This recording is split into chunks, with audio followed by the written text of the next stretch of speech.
오늘 이 마가복음에 굉장히 중요한 내용이 나옵니다. 예수님께서 인자가 땅에서 죄를 사하는 권세가 있다. 이 엄청난 이야기죠. 흔히 어떤 분들은 인자 그러면 사람의 아들이니까 내가 인자다 뭐 이렇게 말씀하시는 분도 있는데, 지금 예수님은 이 인자는 다니엘에서 나오는 인자 개념이에요. 묵시록적인 인자 개념을 지금 예수님이 사용하시는 겁니다.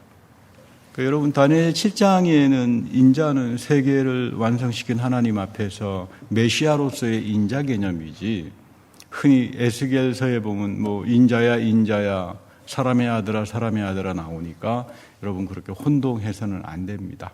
죄를 사한다.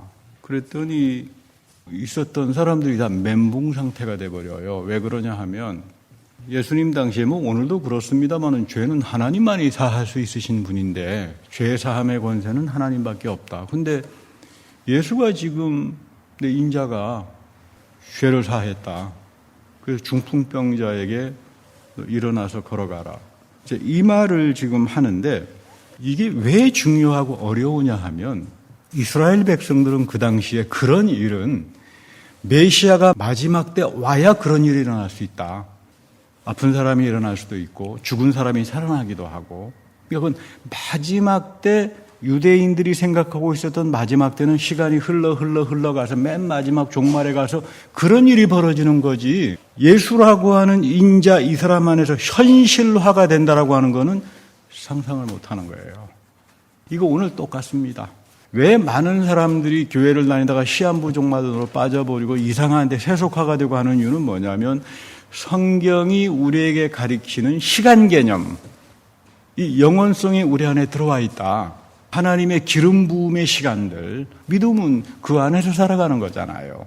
이걸 이제 모르다가 보니까 한쪽의 극단적인 형태는 이상한 시한부 종말론으로 마지막 때가 됐으니까 뭐 이런 사상이 나오기도 하고, 또 한편에서는 그냥 뭐 다 세속화가 돼가지고 세속의 어떤 가치나 물결의 우상숭배주의자들이 다 되어서 양극의 현상들이 우리의 이제 눈앞에 이제 나타나는 겁니다.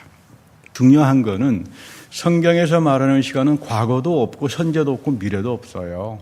하나님의 영원성 안에서 중요한 건 하나님이 역사하시기 때문에 그 하나님이 성경을 통해서 하셨던 그 약속한 모든 것들 오늘 나에게 부활의 그리스도를 통해서 이어가고 성취시켜 나간다. 그러니까 우리 모두는 세상에 나가서는 세상의 시간 속에 살아가겠죠. 이거 비즈니스가 잘 안 된다. 어려운 일들이 있다. 내가 이렇게 계획도 해야 되는데 이런 시간 속에 살아가지만, 예배 속에서만큼은, 교회 안에서만큼은 은혜의 시간이라고 하는 말은, 나는 하나님의 영원성인 부활의 그리스도와 함께 내 삶을 바라보고 이 세상을 바라보고 하나님의 상속자로서 영화를 누리며 살아가는 거다. 여러분, 이것이 바울이 말하는 믿음이란 하늘의 신령한 보배를 담고 살아가는 거다. 이런 아주 중요한 의미입니다. 어떤 분이 재미있는 말을 하시더라고요. 이솝 우화에 나오는 개미와 배짱의 이야기가 세 가지 다른 판이 있답니다. 시간이 흘러서 세 가지로 바뀌는데, 첫 번째가 여러분은 잘 아시겠지만, 배짱이는 맨날 기타나 치고 놀고 개미는 부지런히 일을 해서 나중에 겨울이 되니까 개미는 그래도 먹고 살았는데 배짱이는 뭐 굶어 죽었다, 뭐 이런 이야기입니다만은, 두 번째는 요즘에 와서는 좀 이야기가 다르대요. 문화가 다르다가 보니까 여름 내내 개미는 열심히 일하다고 배짱이는 노래를 부른 것까지는 똑같은데, 개미가 너무 열심히 일만 하다가 병에 걸려가지고 암 걸려서 죽었다. 근데 이제 우리 배짱이는 노래 한 곡이 히트를 쳐가지고 떼돈을 대박이 나가지고 완전히 그냥, 이게 이제 오늘날 젊은 사람들이 이야기하는 개미와 배짱이에 대한 대박판 스토리라 그래요. 그랬더니 또 어떤 목사님은 또 질더라. 그냥 내버리면 좋은데, 그렇지 않다. 세 번째 판, 이거는 목사들의 판입니다. 개미가 암에 걸렸지만 열심히 하나님께 부르짖어가지고 병에 나와가지고 더 풍성한, 욥처럼 풍성한 삶을 살았고, 배짱이는 대박이 났지만 그 돈 가지고 흥청망청 살다가 부도 나가지고 감옥에 들어갔다. 이런 이야기를 들면서 이런 생각을 해봅니다. 문화가 달라지니까 내용이 달라져요. 문화가 달라지니까 스토리가 완전히 바뀌어진다. 그런데 과연 성경이 그런 걸까? 오늘날 전부 다 문화 이야기를 하죠. 시대가 어쩐 때인데, 구약의 문화고 우리 문화가 틀린데 어떤 분도 저에게 오셔가지고, 목사님 왜 이렇게 보수적입니까?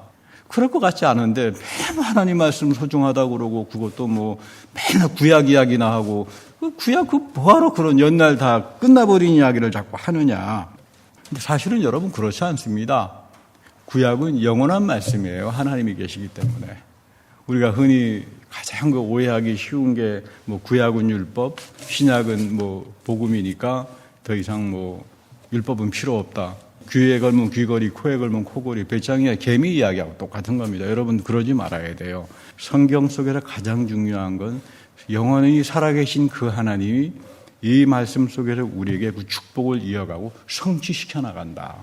여러분 예배가 중요한 이유는 그 영원성을 체험하는 시간들이에요. 로마서 1장 2절에 보면 바울이 유명한 말을 합니다. 바울은 구약 해석에 가장 탁월한 대가였어요. 그렇잖아요. 바리새파 중에 바리새파였기 때문에 구약 성경을 줄줄줄 다 외우지 않았겠습니까? 굉장히 중요하게 해석을 로마서 1장 2절에서 말을 하는데 이 복음은 바울이 말하는 복음은 새 언약의 복음입니다. 예레미야에게서부터 하나님이 주신 약속의 복음이죠. 이 복음은 하나님이 선지자들을 통하여 예레미야를 통해서 에스겔을 통해서 마지막 요엘까지 통해서 그분의 아들에 관하여 성경에서 미리 약속한 거다. 그러니까 구약은 약속이에요. 살아계신 하나님의 약속이에요. 물론 우리와 문화는 다르겠지만 그 약속은 개미와 배짱이 이야기처럼 내용이 어디 가지 않는다 그 말이에요. 여러분 여기서 속지 말아야 됩니다. 문화를 꿰뚫고 나가는 게 하나님의 영원성이고 하나님의 능력과 성령의 역사로구나. 이거 잘못 생각하다가는 괜히 우리에게 주신 하나님의 넘치는 기름 부음의 축복을 다 빠뜨리고 살아가게 됩니다. 내용이 달라지지 않는다. 영원하신 하나님이 약속을 했고 예수 그리스도의 십자가에서 성취를 해서 오순절날 성령이 오셔가지고 교회에다가 이거를 완전히 다 이어줬다. 성취하도록. 이게 지금 성경이 이야기하는 시간 개념이고 우리 역시 이 성경의 축복 속에서 이 예배를 드리는 겁니다. 근데 여기서 가장 중요한 게 뭐냐 하면 예수님이 십자가에서 다 이루었다 그래요. 죄사함이에요. 그러니까 복음에서 가장 중요한 게 죄사함입니다. 하나님으로부터 내가 용서함을 입었다. 넘치는 긍휼을 입었다. 마가복음에서 지금 예수님이 내가 이 사람의 죄를 사했다. 그러니까 아니 이거는 구약 전통에서는 하나님만이 하실 수 있는 일을 어떻게 인간이 하느냐. 그래서 난리가 벌어지는 거죠. 그러니까 예수 그리스도 안에서 영원하신 하나님이 임재하셔서 십자가에 죽고 부활하셔서 오늘 성령을 통해서 우리와 함께 하신다라고 하는 이 속에서 비로소 시작되는 게 믿음이에요. 목사님 그 믿음이야 그냥 내가 열심히 믿습니다 하고 할렐루야 기도되게 하면 다 믿음 갖는 거죠. 그렇게 해서 믿음 못 갖습니다. 그런 식으로 엉터리 믿음을 가지니까 구원도 이상하게 생각하는 거예요. 여러분 우리가 이 성경을 좀 잘 읽어야 돼요. 왜 그렇게 성경은 죄에 대해서 심각하게 이야기하는가? 이거를 성경의 사실주의적 관점이라고 말을 합니다. 있는 그대로 봅니다. 죄라고 하는 것은 성경은 컨세퀀스, 싹을 가져요. 귀결을 갖는다. 귀결을 갖게 되면 결국 그것이 나에게 저주가 되고 사망으로 가게 된다. 어디서도 이런 말 하는 데가 없습니다. 어떤 종교가 죄에 대해서는 이렇게 말을 하는 데가 한 군데도 없습니다. 다 죄는 상대화가 돼버립니다. 아니면 그건 신두교나 불교 정도 가면 내가 부처님 되고 다 돼버리는 거지. 죄 이야기를 하느냐. 근데 성경은 굉장히 심각하게 죄를 이야기해요. 그 이유는 뭐냐면 죄가 그 사람을 사망으로 이르게 하고 귀결을 가져서 그 사람의 인생을 망가뜨려 버린다. 이 죄의 사슬에서 그 누구도 비껴나가지 못한다. 그러니까 하나님만이 이 죄의 이 저주의 사슬을 풀어주시고 그 매듭을 끊어내 주셔야만 우리가 복된 삶을 살 수 있는데 이거 이사야에서도 구약에서도 구구절절 나오는 게 너가 하나님으로 다시 돌아와야 된다. 그렇게 잘못된 길로 가게 되면 결국 이스라엘의 죄의 싹은 사망으로 끝날 수밖에 없다. 이게 계속 반복되는 내용입니다. 바울도 똑같은 생각을 했죠. 어떻게 나무에 매달려 죽은 사람이 메시아가 될 수 있느냐. 신명기에 보면 하나님의 저주를 받은 사람은 나무에 매달려 죽는다. 그러면 예수는 지금 신명기 토라 쪽에서 보게 되면 하나님의 저주를 받은 자인데 어떻게 저런 사람을 예수 믿는 사람들이 메시아다 하나님의 아들이라 그러냐. 그래서 격분해서 바울이 예수 믿는 사람을 핍박했던 거예요. 담에석에서 무너지는 거죠. 담에석에서 이거 내가 완전히 잘못 알고 있었구나. 그래서 이제 이른바 일대 삶의 대반전, 믿음의 사람으로 바울이 바뀌게 됩니다. 그래서 바울은 이걸 말합니다. 내가 부활하신 그리스도를 담에석에서 만나서 너무나 평생에 소중하고 복된 말씀이고 새 언약의 복음인데 이것을 나는 두려움과 떨림을 가지고 하나님 앞에서 살아가는데 이것을 경건이라고 부르기도 하고 거룩한 삶, 성화라고 부르기도 합니다. 여기서 참 중요합니다. 구약에서 문화를 믿는 것이 아니라 구약 속에서 하나님이 영원히 약속하신 그 내용이 무엇인가. 이것이 나에게 오늘 영적으로 그대로 영원히 이어지는 거다. 이걸 믿음 안에서 담고 살아가는 거다. 우리는 유월절을 지키지 않습니다. 어린 양을 데리고 교회 가진 않잖아요. 그러나 예수 그리스도가 유월절에 어린 양이 되셔서 다 이루시기 때문에 그 예수님이 우리에게 남겨주시는 게 성만찬이라고 하는 유월절의 음식이잖아요. 그 명령합니다. 세상 마지막까지 지키고 와라. 내가 너희들하고 끝까지 마지막까지 함께 하겠다. 그러니까 우리가 이걸 지키고 살아가는 거죠. 내 죄를 사하고 부활의 그리스도가 영원하신 그리스도가 바울만 담에석에서 부활의 그리스도를 체험하는 것이 아니라 여러분들도 나도 이 예배 속에서 하나님이 하신 그 약속 때문에 부활하신 그리스도를 체험하고 그 영원성의 축복을 상속받고 살아가는 사람으로 믿음의 생활을 하게 되는 걸 말합니다. 안식이라고 하는 건 굉장히 중요합니다. 우리가 흔히 성경 열심히 보셨던 분들 하시는 말씀도 보면 7일 창조라고 대한민국에서 창조과학 하시는 분들 7일 창조해서 제가 어떻게 7일 창조냐 성경이 6일 창조지. 당신들이 성경을 읽으면 똑바로 읽어라. 안식은 하나님이 창조가 아니다. 안식은 하나님의 성품이다. 6일날 창조를 마치고 하나님이 안식하셨다라고 하는 말은 창조 속에 들어오셨다는 말이에요. 그리고 예배를 주는 겁니다. 이날은 거룩하게 지켜라. 너희들에게 이 창조는 하나님의 안식을 향하여 예배하는 사람들에게 내가 만든 물질의 세계 창조의 모든 것들은 너에게 상속과 축복으로 올 거다. 여러분 이게 창세기의 가장 중요한 내용이에요. 여러분 성경을 바로 읽어야 됩니다. 잘못 읽으면 그 소중한 말씀들이 다 개미와 배짱이와 같은 이야기처럼 다 공중에 분해가 돼버리고 말아요. 영원한 생명의 안식을 드리기 위해서 하나님이 예배 속으로 들어오신다. 그리고 이제 예수 그리스도의 십자가 부활을 통해서 하나님이 베풀어 놓으신 엄청난 지혜와 축복과 그 은혜를 영원성 속에서 여러분들에게 나누어주고 여러분들과 함께 영광을 나누신다. 이게 다시 말하면 바울이 가장 중요하게 이야기하는 영화입니다. 우리가 주님으로부터 죄사함의 은총을 받고 부활의 그리스도와 더불어 성만찬 속에서 우리를 거룩하게 만들어 가시는 그 하나님의 은혜를 받지만 궁극적으로 이 사람들이 마지막 가는 것은 영화, 하나님이 너의 삶을 영화롭게 할 거다.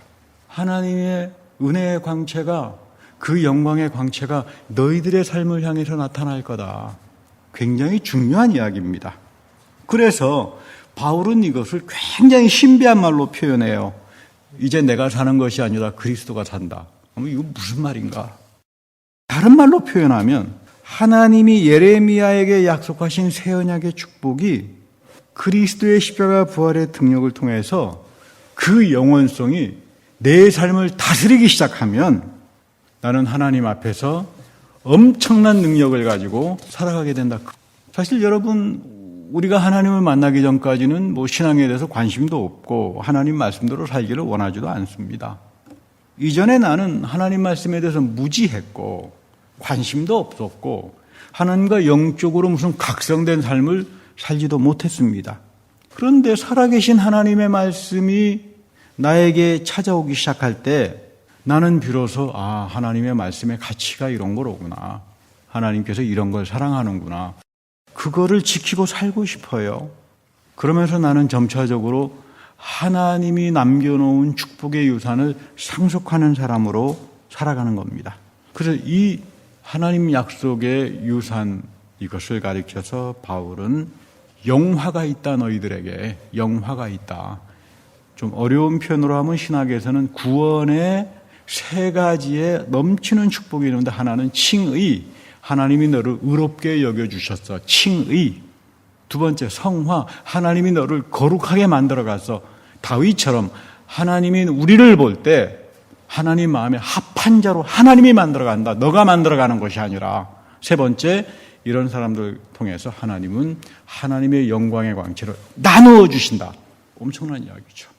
이사야는 결단코 노합니다. 하나님은 자신의 영광을 사람하고 나누지 않는다. 그런데 바울은 나눈다. 그러니까 이게 인식의 혁명이 일어나는 거예요.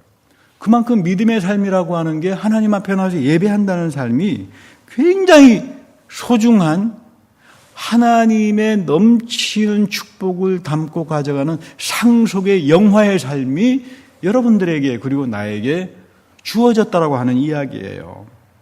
여러분, 영광이라고 하는 게 과연 뭘까? 하나님이 나에게 영광을 나누어 주신다는 게 과연 뭘까? 좋은 예가 되는지는 모르겠습니다. 한국에 작년인가 재작년 나갔더니 어느 후배가 눈빛이 좀 달라요. 저를 목소리도 좀 달라지고요. 이상하다고. 그래서 옆에 있는 그 후배 보고, 저 친구 어디 아프냐? 갑자기 눈빛도 이상해지고 목소리도 막 깔고 어디 아프냐? 뭐 그랬더니 저거 잠깐 불러요. 하는 이야기가, 저 사람 1년짜리 임시 이사장이 됐어요. 1년짜리 임시 이사장이 된 것 때문에 눈빛이 달라지고 목소리가 달라지더라고요. 저는 어디 아픈 줄 알았어요, 그 후배가. 아니, 1년짜리 이사장 감투도 사람을 저렇게 만드는데 하나님의 영광의 강체가 여러분들에게 한번 오신다 그래봐요. 상상하지 못하는 일들이 벌어집니다. 상상하지 못하는. 그래서 어떤 분이 참 시리에 빠졌을 때 신방 가서 그런 말을 한 적이 있습니다. 성경에 보면, 목사님, 영광이 뭐죠? 자식이 부모의 영광이다. 바울은 항상 너희들은 나에게서 믿음을 배워라. 나는 두려움과 떨림을 가지고 산다. 쳐서 폭정시킨다. 그러나 궁극적으로 이 모든 것들은 내가 하는 것이 아니라 내 안에 살아계신 그리스도가 나를 영화의 삶으로, 하나님 나라의 상속자로, 하늘의 신령한 보배를 담고 살아가는 이 축복 가운데 나는 살아간다. 그래서 여러분, 믿음 생활이라고 하는 건 반성을 해야 돼요. 지금 내가 어느 단계에 있나? 하나님이 내 죄를 사해 주시나? 하나님이 나를 거룩하게 여겨 주시나? 하나님이 나를 과연 영화롭게 해 주시나? 아무것도 안 나타난다 그러면 여러분 좀 금식기도 해야 됩니다. 이거 아니로구나. 우리 좀 신앙적으로 여러분 나태하거나 게으르면 안 돼요. 자기를 돌아보고, 어떤 분은 보니까 목사님 좀 교회도 좀 방학을 했으면 좋겠습니다. 뭐 이런 분도 계시더라고요. 여름방학이나 겨울방학이 없어서 아쉽다. 여러분, 방학 좋아하면 믿음에서도 영원히 방학하고 맙니다. 여러분, 이렇게 가지 말아야 돼요. 이 바울도 늘 강조하는 게, 마지막 시대에는, 바울은 마지막 시대를 말할 때 세상 마지막 때 끝나는 마지막도 있지만 이미 바울에게는 마지막은 끝난 거예요. 예수 그리스도의 사건 안에서. 그렇잖아요. 예수의 십자가 부활 속에서 구약의 모든 약속이 다 이루어졌으니까 마지막은 끝난 거다. 종말은 끝나버렸다. 예수가 이제는 부활하신 그리스도가, 그 영원하신 분이 우리 속에 들어오시기 시작할 때 어떤 일이 벌어지나 하면 미혹하는 영들이 나타난다. 그래서 발람주의자들도 나타나고 우상숭배주의자들도 나타나고 세속주의도 나타나고 명지주의도 나타나고 별 희한한 인간들이 다 나타난다 이 말이에요. 믿음이라고 하는 말로. 바울이 그걸 조심해라. 물론 우리가 세상에 살다가 보면 열심히 살아야 됩니다. 그래야 승자도 되고. 그런데 우리 교육에서도 무한 경쟁 뭐 이런 것 때문에 1등만 존재하고, 뭐 중간층은 명함 내기도 어렵다. 그래서 뭐 어떤 교육학자는 이거야말로 대한민국의 파시즘 교육이다 뭐 이렇게 비판을 하시던데, 저는 좀 다르게 생각합니다. 그럼 당신도 파시즘 교육 받은 사람이네. 뭐 자기는 파시즘 교육을 받지 않은 사람처럼 해가지고 그렇게 말할 수는 없는 거죠. 우리 산업 사회 자체가 그렇습니다. 뭐 무한 경쟁을 해야 되고, 살아남는 자들만이 철학이 되고, 조금 떨어지는 사람들은 어렵고. 그런데 이거는 산업사회 그리고 후기 산업사회로 들어오면서 특별히 이제 AI 시대가 되고 더 심해질 겁니다. 인간의 역사가 있는 한에 있어서 이런 경쟁이라고 하는 건 피할 수가 없는데 하나님께서 이거를 스탑시키는 거예요. 그게 안식입니다. 예수 그리스도의 십자가 부활 속에서 너희들의 삶을 영화롭게 한다. 그러니까 아무리 바쁘더라도 멈춰설 줄 알아야 된다. 너희들이 멈춰서지 못하면 정말로 복된 삶을 다 놓치고 살 수밖에 없다. 어떤 분은 하나님이 전지전능하시면 창조를 한 방에 끝내지 6일씩이나 7일씩이나 그렇게 걸려야 합니까? 또 그렇게 말씀하시는 분도 계시던데 그거는 이제 이슬람에서나 하는 이야기입니다. 이게 이슬람 사람들 생각하고 우리 오늘날 한국 교인들하고 생각이 굉장히 비슷해요. 오케이셔널리즘이라고 그래가지고 하나님 한 방인데 6일씩이나 갑니까? 그냥 한 방에 그냥 딱 해결해버리고 기적으로 다 끝내버리면 되지. 그죠? 당신은 이슬람 가셔야 되겠다. 그랬더니 우리 목사님이 맨날 그런 말씀 하셔서 하는 이야기입니다. 또 그러시더라고요. 근데 어쨌든 중요한 거는 안식이라고 하는 것은 아무것도 안 하고 빈둥빈둥 거리는 게 아닙니다. 하나님이 만들어 놓은 창조의 상속자가 되기 위해서 하나님이 약속하셨고 예수 그리스도를 통해서 다 이루게 하시고 오순절날 성령의 역사를 통해서 넘치는 기름 부음의 사역을 우리에게 주셨으니까 이것을 거룩하게 지키는 겁니다. 이거를 거룩하게 지켜가면서 우리는 놀라운 하나님의 영광에 참여하는 사람들이 되는 거다. 하나님께 영광만 돌리는 것이 아니라 영광에 참여하는 자로 살아가게 된다. 어떤 분은 인자가 안식일의 주인이니까 사람이 안식일의 주인이야. 그러니까 뭐하러 그렇게 매주마다 교회 나가야 되느냐. 또 이런 운동을 하시는 그런 분도 계시더라고요. 좀 안타깝죠. 어떻게 교회를 다니면서 얼마나 성경을 저렇게 잘못 배웠으면 희한하게도 이런 일들이 이제 속출하는가. 세속은 복잡한 물결로 나타납니다. 이 물결을 그 누구도 피해가지 못합니다. 그러나 하나님은 세속화의 물결을 통해서 사람을 잘못되게 만들고 죄의 저주와 사망으로 가게 하는 그 물결에 스톱을 시킵니다. 그 중단을 시키는 사건이 예수의 십자가 부활 그리고 성령의 오심이고 이거를 통해서 하나님은 기름 부음을 예배 속에 부어주시는 겁니다. 이 안식의 의미는 하나님이 하신 창조의 상속자로서 내가 불림을 받았고 살아간다. 이 안식의 복에 참여하는 사람들이야말로 끊임없는 죄사함의 국률과 나를 거룩하게 여겨주심과 하나님의 영광에 같이 참여하는 영화의 사람으로 만들어갈 때 여기서부터 믿음이 갖고 있는 능력과 다윗처럼 우리 모두는 하나님 마음에 합한 자로 그렇게 구원이 우리에게 베풀어 주시는 그 엄청난 축복을 가지고 사는 존재가 되는 겁니다. 이런 축복이 여러분들의 인생에, 여러분들의 믿음에 담고 살아가는 귀한 분들이 되기를 간절히 바랍니다.